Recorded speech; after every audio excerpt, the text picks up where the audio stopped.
Hello and welcome to this ETETutor video on Edexcel GCSE English Language Paper 1 Section A, question number 3. So if you haven't already watched the previous two, you might want to have a quick look at those ones now. If you have, let's just get started.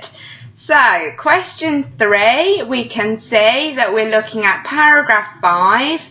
In the actual exam, it will say lines blah-de-blah to blah-de-blah, but this is just a practice one, so you've got a little bit more to look at. And then we've got how does the writer use language and structure, so this part will always be the same. And finally, we've got the question focus to show the change in the narrator's mood. You can see that you're advised to support your views with references to the text.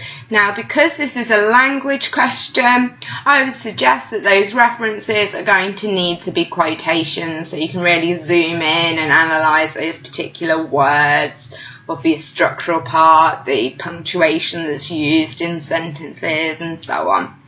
6 marks, so we're looking to make sure you've got a couple of points on language and a couple of points on structure. So let's have a look now at paragraph 5 and see if you can come up with any ideas. So scroll down and you might want to pause now and have a look. You can see we've got some highlighted sections, so have a think and you make any comments about those bits. The text is in the description box below as well, so if you do want to practice this properly, you can get hold of it there. Okay, so let's look at these bits in yellow.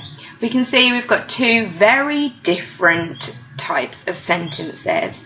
We've got a simple, short sentence and a long, complex sentence. So this would be a great point to use as your structural point, your structural feature.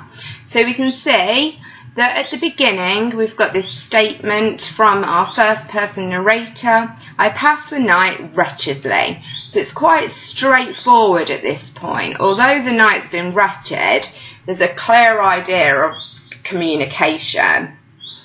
And then as the paragraph progresses, the sentences get longer and then longer still.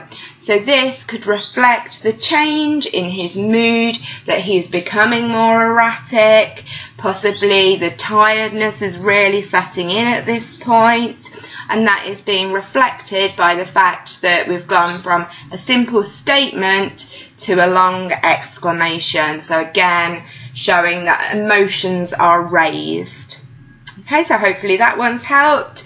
And then if you have a look at the other one, we can see a couple of words there. Palpitation of every artery. Pulse as well, we could have added in there. Those are all words from the semantic field of the body. So this links to the narrator's obsession with what he's done that was seen throughout the piece. His attempt to create life. So we've got those words that remind us of life in there, showing that this is something that he's very focused on. It's something that he is pretty much obsessed with. Okay, and then we've got this other phrase here, I nearly sank to the ground. And then we get some more adjectives to describe how he's feeling. So at that point you could comment on the fact that he is exhausted again. Okay, I hope that little explanation's helped. Have a bit more of a look at it, see if you can come up with any more points of your own. And as always, good luck, thanks for watching, and like and subscribe.